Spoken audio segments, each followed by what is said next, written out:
The crypto revolution is happening as we speak. And the people that are building this stuff are the most competent and inspiring that we have ever met. If you're curious about DAOs, DeFi, NFTs, Web3, this is the place to be. The guest of the day is Luca from Tripscommunity, a community with a simple thesis. Web3 will eat travel. They want to bring more power to the people and less power to the big platforms. They aim to disrupt the vacation rentals industry by creating their own decentralized Airbnb type platform. The first step, make the first booking NFT. We are Boy and Badger, two turbo artists on an adventure in the wild Web3. Here I am, I see something, I want to contribute, and it comes naturally for me to just do it. I don't want to work every day, I want to party every day. Interesting. When my baby is born, do I just give it LSD? I don't need drugs, I'm traveling. You keep your asshole tight, you won't have yellow diarrhea. The DAOs are in the house. Let it rip.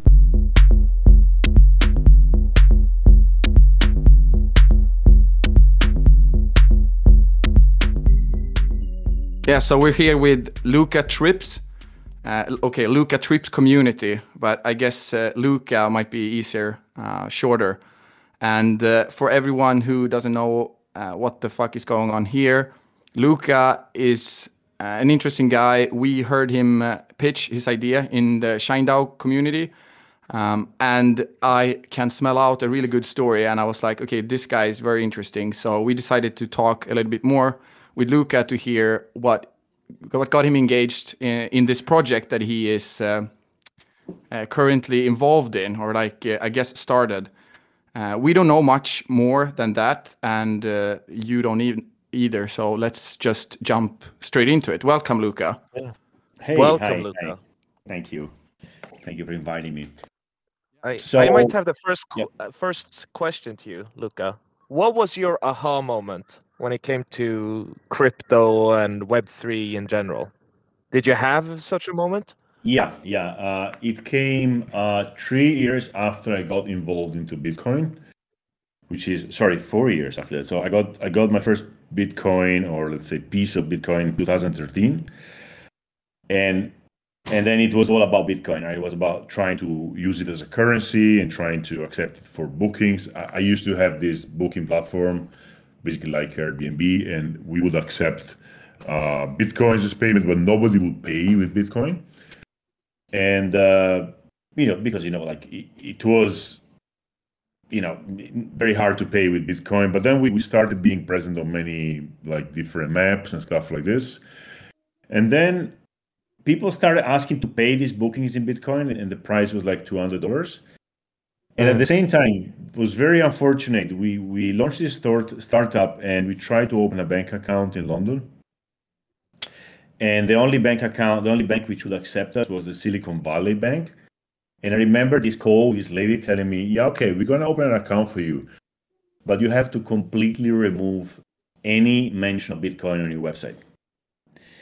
And because we didn't get any booking, okay, we removed it. And for the year after that, a year and a half, just until the bull run, basically, people started asking about paying in Bitcoin, and we always have to say no. So I think I was writing in Twitter today, that's probably costing me more than a whole branch of Silicon Valley Bank, because if I could accept bookings for, 5 Bitcoin for a booking and keep them. Anyway, that was the aha moment. That was the 4-year preparation, right?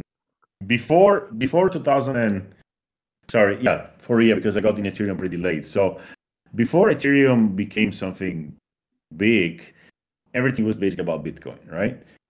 And then the aha moment, to go back to your question, was in 2017, somebody mentioned Ethereum and the possibility to create DAOs, right?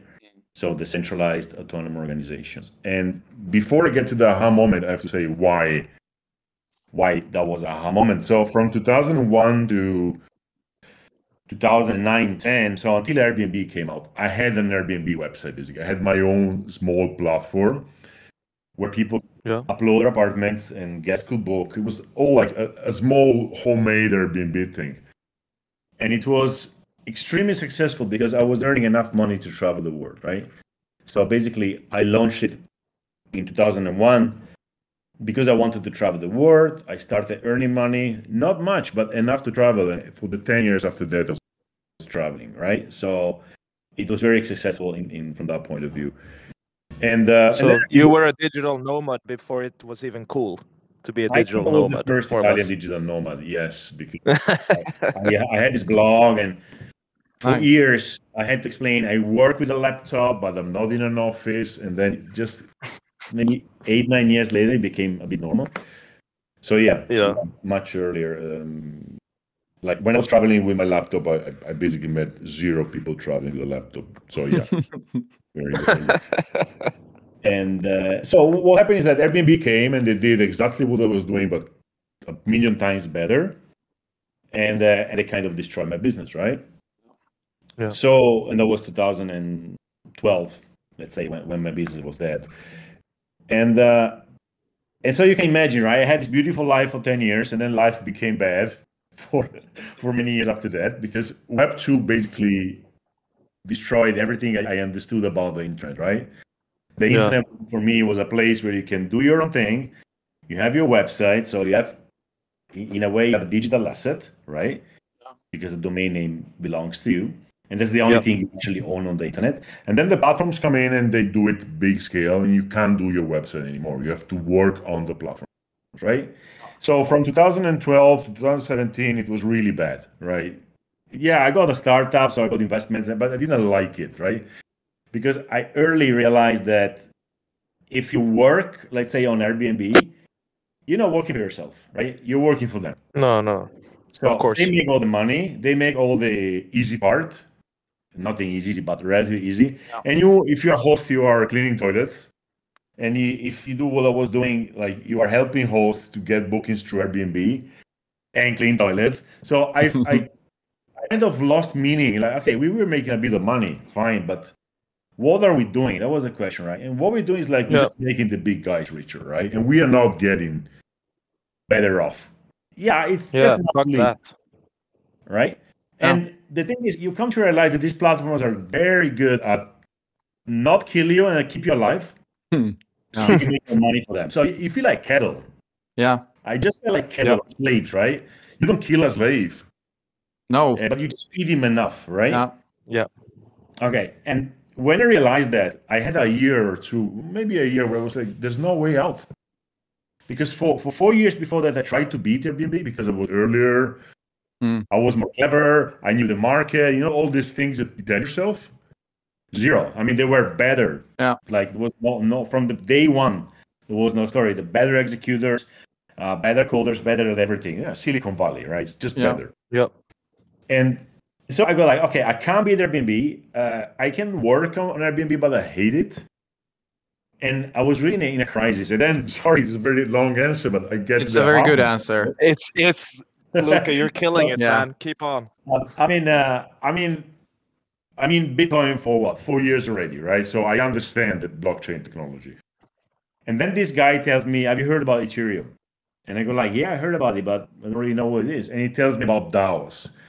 And POM, I said, oh my God, the centralized Airbnb. Oh yes, power back to the people, the money goes to the people, and the guests will spend less. All this beautiful. A big fuck you to all the suits, more or less. Exactly, right? Yeah. So that was the beginning. That was the aha moment. And that was like, 4 years ago?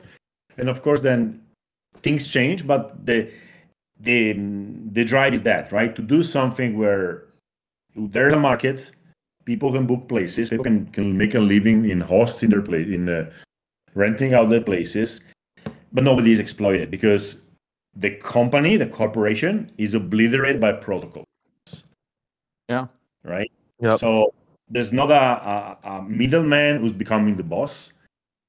It's just protocol. It's just code doing things for people. So, that's kind of the aha moment. It was very strong because I remember it took me like 20 seconds to go from desperation, like there's no way out, to, oh my God, this is the way out. This is amazing. Like I really like the way of describing it, because I think a lot of people might feel the same way. You know, you're stuck, and if you're a slave, I'm not saying people are slaves, but you know, if you are, and you are like working so hard just to keep your head afloat, like above the water, then it's very difficult to actually see any solution. Right. Yeah. So because you don't have enough time to start thinking about the bigger things like long term and everything, you just have to make it to the next day. So that's why I think this is like such a like massive moment, because for me this never happened the same way. Like when you explained your story and I heard you talk about this, I was like, oof. I didn't even see that the whole game was rigged with the platforms. No. No, I had no idea either. Well, it is. I don't know if we can call it rigged. That's the play. That's the game. So I mean, I don't. It's not rigged like in that sense. I'm not saying that there's like an evil like mastermind behind it, but like the rules of the game, you were never gonna win with your small platform against anyone who had enough capital and could gather some smart people on the Web 2. Well, the thing is, I had a platform before Airbnb. I was doing exactly the same as them, right? I was charging commission. Actually, at the beginning, I was charging even more than them, right? I was charging 20%. Yeah. The difference is that being a small scale, right? Being like a lifestyle business, I never had the need to grow too much. Yeah. And I think Bubbles started with Airbnb, and they start with every platform, Facebook or Google. This need for growth, which is like a cancer. It has to keep growing. Yeah. And this is not, I mean, if you can remove this need for growth, then you will have companies and protocol and platforms which are just great. But they always have to get bigger. And that's when they start messing up, right? Usually like Facebook starts Agreed. the users or Airbnb starts pushing down the prices and stuff like this, right? Yeah. And this doesn't come from Airbnb. It's not even Web 2. This is the whole, I think we can go back to the fiat system in a way, right? Yeah. The fact that growth is embedded in everything we do in the economy. And, we accepted this for so long. But if you stop thinking, why do we have to keep growing again? I mean, you're preaching to the choir here. Stop growing, right? Yeah. Your stomach cannot hold infinite amount of food. And there's also this law of diminishing returns. Yeah, it's good to be rich, but then when you go from, I don't know, $1,000 a month to 2,000 is great. When you go from 2,000 to 20 is amazing. But when you go from 20,000 to 200,000, a bit less amazing. And when you go to 2 million, you're gonna buy a better yacht. So the human experience is not that of growth in material terms, right? But companies are, and that may be connected to the fiat system, which is the money is kind of skewed and inflation is fucking us all in the ass, more or less. So maybe that's the reason, right? I don't know. The fact is that Web 2 is the embodiment of corporations on the net, right? Yeah. And that's what corporations do. They grow. When they stop growing, no more investments. Your stock price goes down. That whole game is weird when you look at it from outside. There's something which is hard to put your finger on it, but like it doesn't really make sense, right? And when you don't see a way out, you're like, okay, that's normal, right? Yeah. And then you see a way out with Web3 and you say, okay, maybe we can do protocols which are just paying the users, right? Yeah. And they wouldn't need that amazing growth. I don't see like, let's say Sushi Swap. This is the best example for me in terms of what has already happened, right? In Web3. Sushi Swap is a great platform. It is a DAO. It's perfect. It's growing, but you don't see that they have to kind of grow forever. Yeah, token holders won't be happy if it doesn't grow too much, but I don't see the same like growth as an end. Yeah. No. I may be wrong. We in 5 years' time we may say no, that was actually worse because everything is tokenized. So no definitive answer. But no, we never know. But we might guess and roll with it if it sounds. What one might hope, at least. Well, it's gonna depend on us basically, right? Yeah. So maybe now I'm just, these are new thoughts coming to my mind now. This is not something I thought about, but when the corporation, which is like a pyramid, right? The top of the corporation is basically even out of control of humans in a way. Yeah. If you want a DAO, look at the corporation. It's completely in the hands of the markets, right? Yeah. And like, there's not one person in a big corporation who can say, okay, let's slow down. Like, Mark Zuckerberg says, okay, guys, we made enough money. Let's slow down. Let's stop doing bad things. It's not going to happen. They're going to kick him out in 5 minutes, right? Yeah. Nobody's in control in the corporation. So it's a pyramidal kind of structure. In flat structure, like DAOs, single people, maybe they will not be that worried about growth, right? Yeah. Maybe. No. I don't know. We'll see. But for sure, it's an experiment, and we needed at least a new way to try these things. So let's try it. I don't know if you have the same experience, but I have an experience where the DAOs, it's kind of beautiful, but they are very, very different. I've met people that have the same view as you have, and I bet that the DAOs that they're involved in will try to focus on, doing good things for people, and then, growth might happen. And then I've seen people who are like kind of playing the old game, but in a DAO, and they really want to get, I don't know, rich, but like, they really want to grow. They really want to make this fast. So it seems to be possible to have multiple types of DAOs competing, at least for now. And we'll see which ones is more resilient, which is my bet. The resilient one is the one that people want to do regardless of the growth. Yeah. Yeah, look, there's even like, I come from a part of Italy where most of the economy is small and medium enterprises, right? And so you have this guy who has 30, 50 employees, etc. There's never been this incredible drive for growth. This happens at a higher scale, right? Oh. But then this company suffers because this company suffer because the big corporations come in and they can't take the market, right?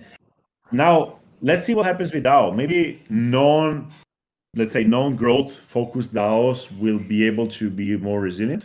Yeah. In face of the growth DAOs, because they want to attract different kind of people, maybe. Oh. I don't know, but for sure it's going to be interesting. Yeah. And we have to try something. This system, the corporation system, is really good in some ways and really harmful in others, and we need other ways too. So let's experiment. I was thinking, Luca, about because I listened to the recording that you had with our DAO.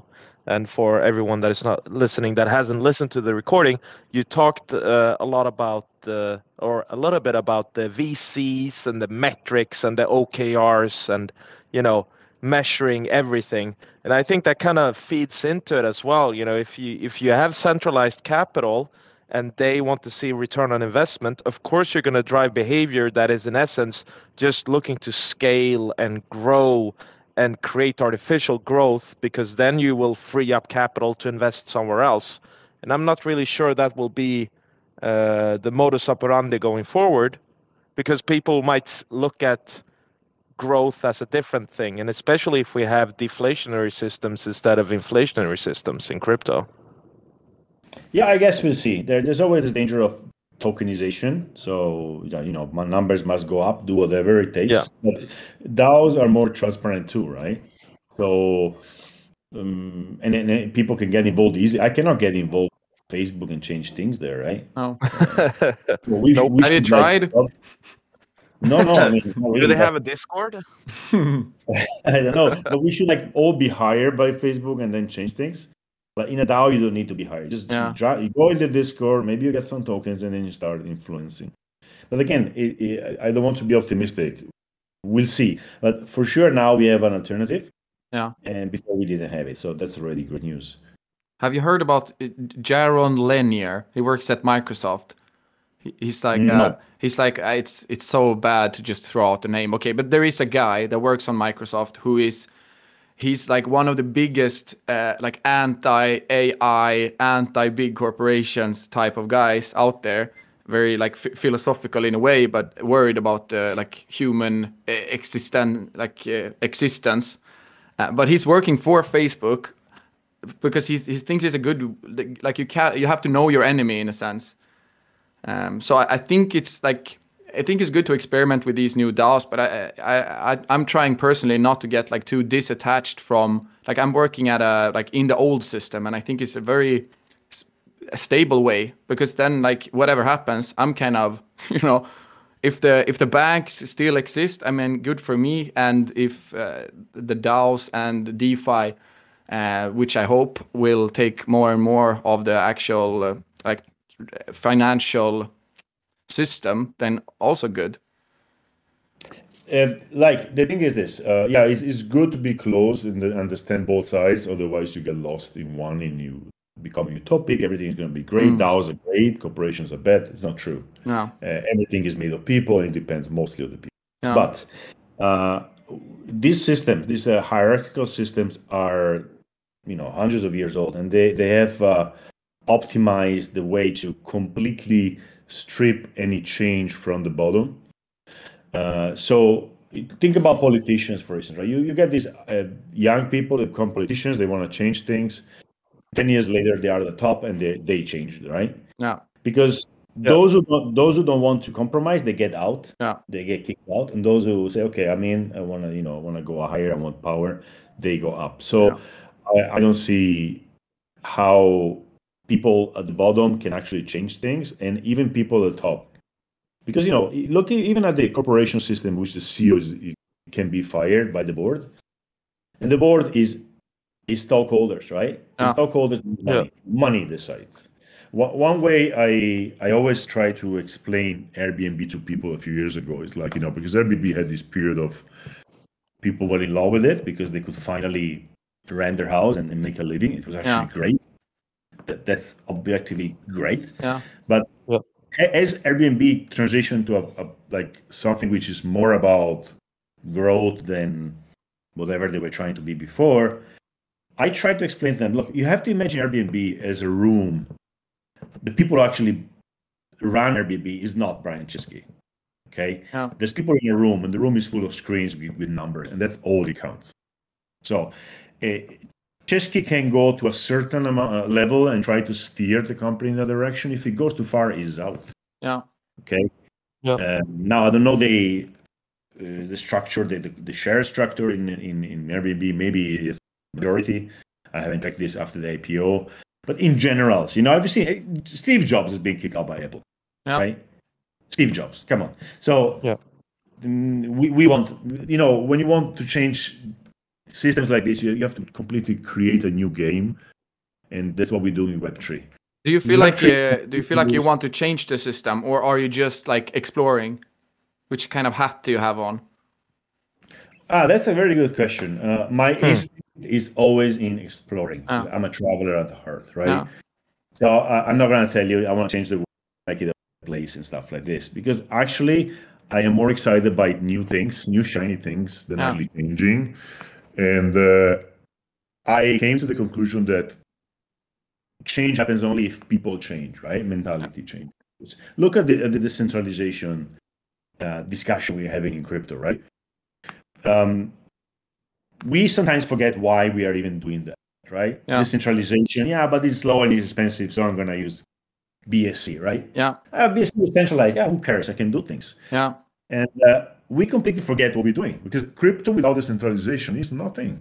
Yeah. There's no meaning, right? So, but it's easy to forget, even for me, right? Sometimes, I'm going to do this on BSC because at least I don't have to pay $50. It's obviously better in some ways. Yeah. So, and look at the internet itself. The internet used to be this decentralized thing, which was great for people. Like, okay, it's going to be democracy. Everybody has a voice. And in 20 years, it's transformed into a control system. It's like dystopian. It's horrible. Yeah. Right? And why did it happen? Is it the technology? Is it like a technological problem? It's not. It's we don't care about privacy. I mean, most of us don't care about privacy. Then we won't have privacy. It's that simple. Because if you really cared, we would have it, right? So what's going to happen with Web3 or crypto? I think that for a few years, we have in front of us 5 to 10 beautiful years in which we can make a lot of money.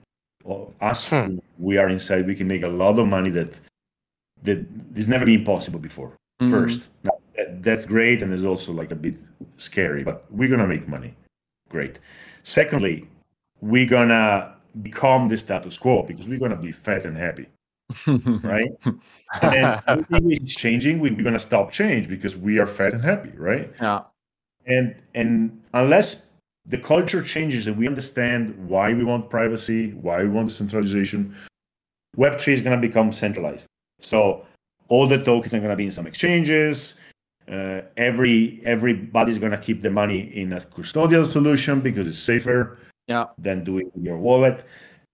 But this is not a technological problem. We can develop what we want, right? But if we don't want it, we're not gonna get it. So I think that in 10 years from now, Web3 is gonna be centralized again. But same with the internet. Not for the technology as such, more that people prefer centralized and don't want privacy, or don't value privacy. We don't value until we lose it, right? If you look like Eastern Germans are more careful about privacy because they still remember the Stasi. Yeah. Western Europe doesn't remember. Yeah.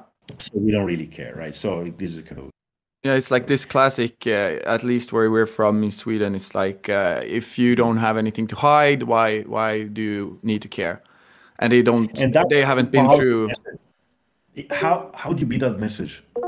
Yeah, I mean, I guess for me, I have like Jewish background, so I can say, they didn't have much to hide. They said the same thing, but all of a sudden the people in charge changed. So all of a sudden they did have something to hide. Yes. And then it's more difficult to hide it. Yeah, so unless you had an experience, you remember it. Yeah, exactly. I have it in like my ancestral, my karma. Yeah.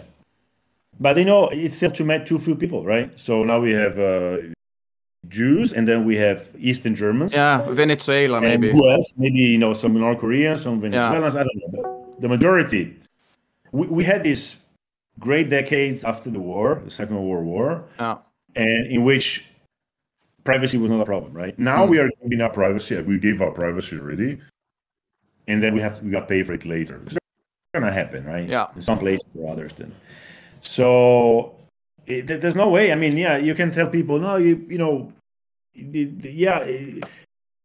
have nothing to hide, but maybe something happens. I'm thinking about the match tomorrow, right? So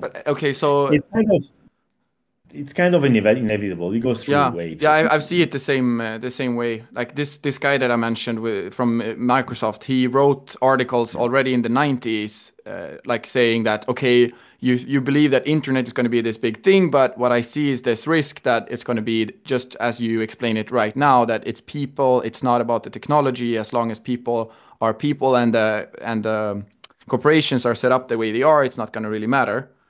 So let's talk about something a bit more fun, maybe. So I know that you're exploring some different possibilities now with this web. I don't know if you want to call it Web3 or like DeFi or like whatever, but this new tool that is out there and you can build stuff with it. Airbnb tool. Fuck. Okay, so what do you see as the most fun thing to build right now? First of all, I like to call it Web3 because it encompasses the whole technology, and it has in the term there's a message which is, this is nothing new. This is the internet evolving, right? It's so hard for the first years trying to say blockchain. Feel like, what is this blockchain? Is something new? Is it on top of the internet? And then the Web3 term, I realize is much more powerful. It's the web. It's evolving. It does make sense that it's evolving. Everything evolves in tech, so it's much more powerful. So right now, the most exciting thing is the NFTs. Because tokens are a great tool, and we play with them for years now, but they have low penetration power in the mass population. I sound like a dictator now, but anyway, people don't like tokens. It's like, I don't see them. Yeah, I see a logo, and it's kind of money, but it's not real money. It's like, okay, it's only for nerds, right? Or speculators. NFTs are amazing because there's an image attached to it. It's nice, and you can do many things. And this is one of them, right? So, first of all, just to clarify what I think NFTs are, I'm paraphrasing. The best explanation comes from, as usual, from Andreas Antonopoulos. In my opinion, is like the NFT is simply property title for digital assets. So property title, digital assets. In the same way, you have a house or a car and you have a piece of paper somewhere which says it's yours. That's the same, but it's for digital stuff. And you don't need to have some institution certify for you. And it's not on paper. So the internet says that avatar belongs to that address. So, and then to that person, right? These are NFTs. And when you see it this way, you understand it's not only about punks or apes. It's about basically everything in the internet, everything else, right? So the way I try to take this from the perspective of travel is like, okay, what digital assets are in travel? And then you realize, well, many, because a booking is a digital asset. I pay for the booking, it gives me some rights, and then I can go and stay at the place. It's a digital asset. How is it dealt today? Company to company, many payments. There are many companies in the middle, banks. Very complicated. The NFT, just better technology for booking. In the long term, of course. Mm-hmm. And they can be also proof of attendance. I was in France a week ago, and we made an NFT for the conference. And now people who came to the conference, they have this NFT which proves they've been there, a bit like POAP, right? Yeah. Proof of attendance. And they can be also kind of points, when you collect points for the miles or for your hotel. NFTs are great for points.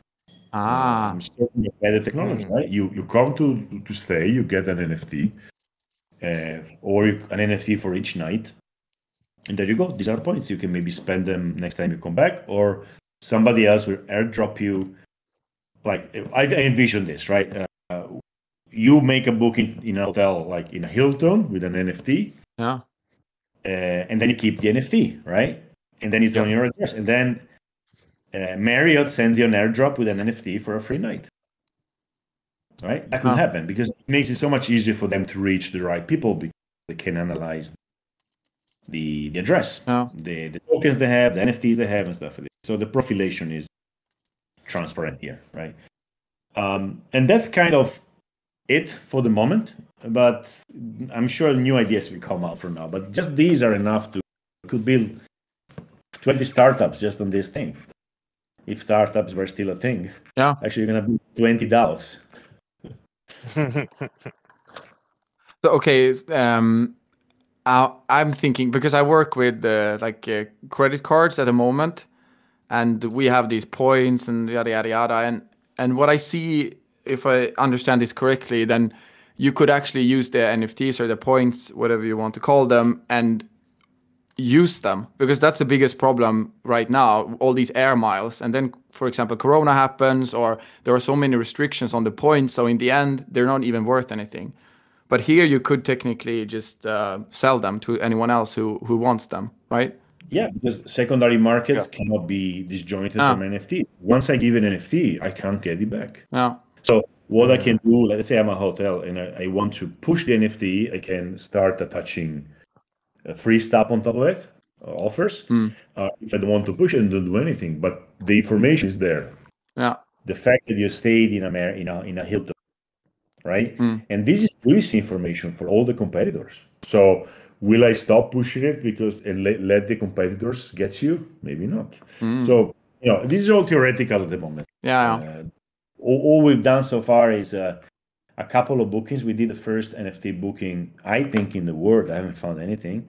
Somebody booked a villa in Spain, in Ibiza. And then we did the first hotel booking via NFT in Venice. And there's also a first. That's all we have so far. So it's really early. Do you see like, because I see an entertainment value of what you are doing right now, even though I can see the bigger picture and the bigger, there is a logic to it. It's not like random stuff that you are doing. But at the moment there would be a lot of different places, like what do you call it, when someone has when an artist plays a show, a concert. Venues? Concert. Yeah, like a concert, and like there are so many places where whatever will get them a headline will would be worth something just by the entertainment value. So have you tried anything? I guess this is the reason why this NFT was made, so that it's a cool thing for them. They can tell their customers, yeah, we had this NFT, and they're, oh wow, so advanced and so up to date, modern, cool. I mean, this, when you're going on a, I think you know this better than me, Luca. But when you're going on a trip, like you're going there for the stories, I guess most people. Yeah. So whatever will be a good story, it's like it's a good vacation. Yeah, it's like today people are choosing a specific restaurant or hotel because it's Instagrammable, so that they can produce a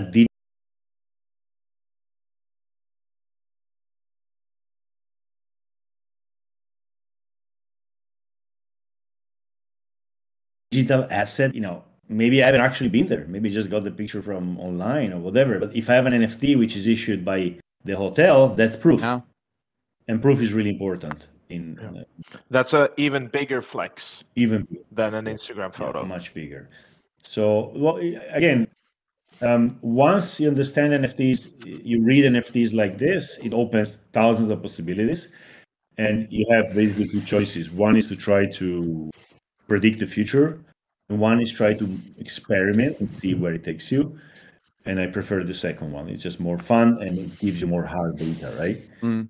So you try whatever comes to your mind and then see what happens, basically. That's it. It's all about the random walks. It comes back to that a lot of times. Me and Badgerton, we talk about that. Random walks. Just explore somewhere. There were two paths in the forest. One was the well-traveled way. One was less traveled. And there's a third way. It's like nobody's been there. Yeah. That's even more fun, isn't it? Yeah, there's like probably 340 degrees or no paths at all. Exactly. So you could just walk out in the wilderness and go with it. That's where we're going. Of course, even in this ecosystem, you can just follow other paths. But it's a pity because there's so many opportunities, right? Yeah. I just follow the others. Like, now everybody's doing, PFPs, right? Yeah. Profile pictures, and you're going to do the same as them, right? Yeah. Maybe you can do it differently. Maybe you can do something completely different. But it's if you are an explorer at heart, this is the best moment in history, I think. Apart from before, when exploring the hard earth, was thing. Yeah. And there's much more to discover in this than just start traveling around the world. Of course, if you never travel, because that actually opens your mind. But after a while, at least I travel so much that I go to okay, I'm just traveling. I'm not learning anymore. Right? I'm not changing. And so I kind of come down on the traveling side, but I feel I'm still traveling in Web3 because it's continuous experiments, dangers, treasures, exactly as when I was actually traveling the world. Yeah, I think maybe you're not, traveling is very good, as in you put yourself in a new physical environment and see what comes out of it, but curiosity and exploration can be facilitated anywhere at any time. You can go down to your local grocery store and explore if you want to. It's more of a mindset, I think, rather than just imagine if you book a flight ticket somewhere. You could travel in a library for years and discover new words. So yeah, definitely. I like the name Trips because I guess you can also trip with or without drugs. Well, that's actually the origin of this name. It makes so much more sense now. Because I've never really done drugs, right? So I was saying, I don't need drugs. I'm traveling. You know the kind of feelings and situations I find myself in. Who needs drugs? You get drugs if you're bored. Yeah, I think that's exactly what, at least for me, who like to do drugs sometimes. Then usually, if I'm traveling and I'm doing a lot of things, then that really maybe it comes up.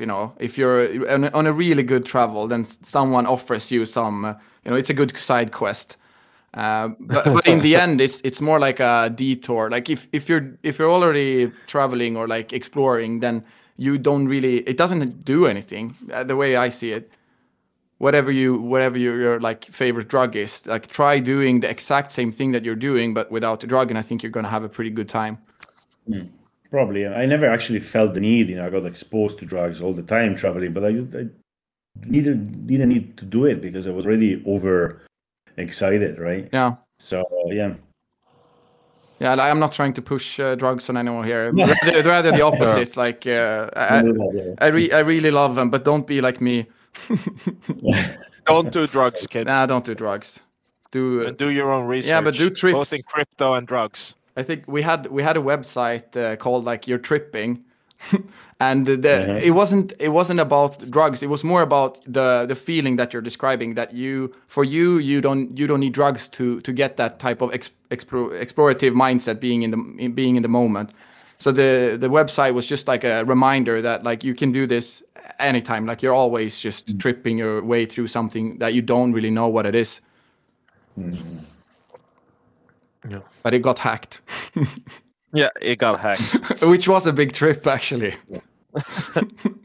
Maybe we'll. That's another podcast, maybe with your tripping. Yeah. I have a question, Luca, because I think what you're trying to do is kind of a microcosm for DeFi or Web3 as a whole, and that is how do you get people that are not introduced to the world of crypto and DeFi, Web3, let's call it Web3. Yeah.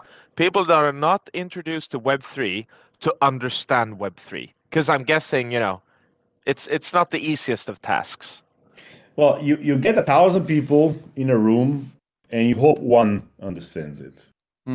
Or more than understands it is curious enough, because anybody can understand this. I mean, most people can, right? Of course. People are not interested, so it's hard to capture their attention. So when I started Trips, I was convinced that in 2 months I would have converted the whole world of travel. And then I realized that my ROI, so the conversion rate was 1 every 500 or something. But that's enough, because then you build a group of people and together you go and experiment, and that everybody gets something out of it, right? And that's already a value, right?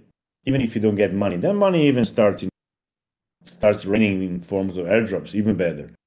It kind of confirms the fact that we are on the right track. But just the collective experience of learning together, that's enough value to justify this kind of effort.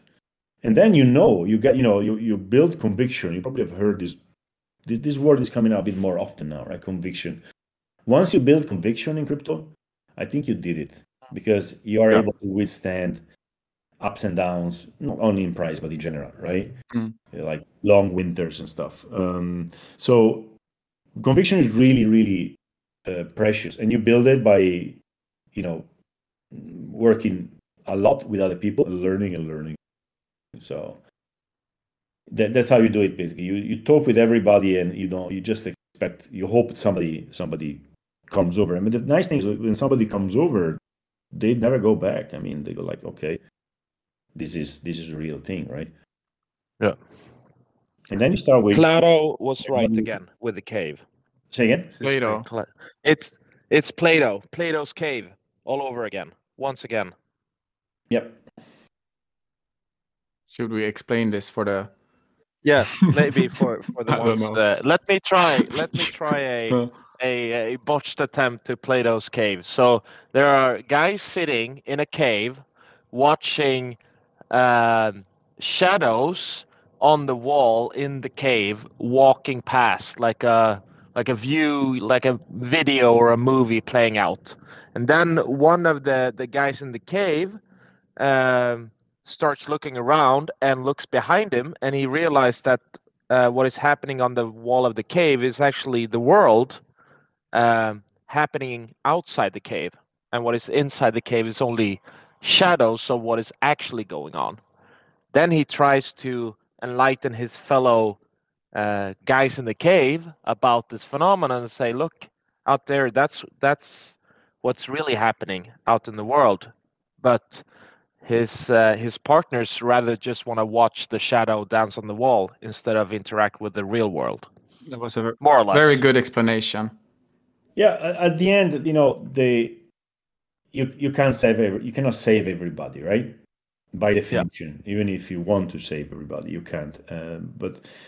And if you're able to help someone because you have some information and you have some conviction that they don't have, and they're just lacking that last information to move on, that's enough. That's enough. Nice. I don't know if I think we got enough. Like I really could stay for like infinite amount of hours, I think, and I hope you'd be up to do this again sometime to give us an update on what's going on. Otherwise, I think both me and Drunkboy will be very happy to join the Trips community and see if we can help out with anything, because we're also explorers. We like to explore. Yeah. Luca, maybe as a like as a way for anyone that is listening to this. Yes. How can they get involved? How can they help you? And what kind of help are you looking for? Good question. Oh, okay, that's the biggest problem we never solved. Especially at the beginning, many people were like, okay, I want to help, what can I do? That's such another question, right? Because I don't know what you can do. I don't know what time you have. I'm assuming you're going to be excited for 2 weeks and then disappear, right? So we were never able to put much effort into onboarding people, right? Mm-hmm. And it turned out to be great, because what happens is that then only the people who actually, do the work to get really involved are going to stay. So you get very high quality help and cooperation, right? So all I can say is just get in read the Medium so you see what we're doing. Get in Discord and start asking around and try to help. And you will see, the best kind of help is when it's stuff we don't even know we need, right? Yeah. So somebody comes up with an idea and say, okay, why don't we do that? And that's what most people say. Why don't we do that? And means, why don't you do that? Yeah. They think that they can't, right? They're still thinking into the company view that the boss has to decide. Yeah. And some others go farther and say, okay, let's do that. Yeah. Right. And they ask for a budget in trips, and we give the budget, no problem, right? So if you need some trips to pay people to do other things, it's fine. So that's it. They basically get in and try to understand what's lacking and build it. Right? And, I have a public service announcement of the day, and that is be the change you want to see in this world. Yeah. Even in DAOs. Yeah, I think that it's really hard for people to understand that you can get into let's say a server in Discord and actually, do something useful, right? But DAOs always need people to do something. They're very bad at. It's not like in the office you get hired and somebody's. Because now you've been already hired, you get paid. It's just like you get in and you start helping, as we, I guess, in any DAO. And learning this, I think, is learning the skill to get into a DAO and be useful very quickly. It's going to be very useful in the future, because you can go in many DAOs at the same time. So in Trips is the same. You get in, you look around, you talk to people, you try to understand what. Sometimes it's explicit. Sometimes you say, who can do that, right? But you cannot wait for that moment, right? And maybe it's something you don't want to do or you cannot do. So it's basically very open. Now, what we're working right now on, where people can help, we are going to launch a project called the Little Traveler, which is a PFP project with like images for your profile picture, where you are an anime character. We have a professional designer with many different faces and then different backgrounds in the world, right? So you have the Eiffel Tower, whatever, Rome or the beach, whatever. And we're gonna need help with that for distributing, for actually talking about that.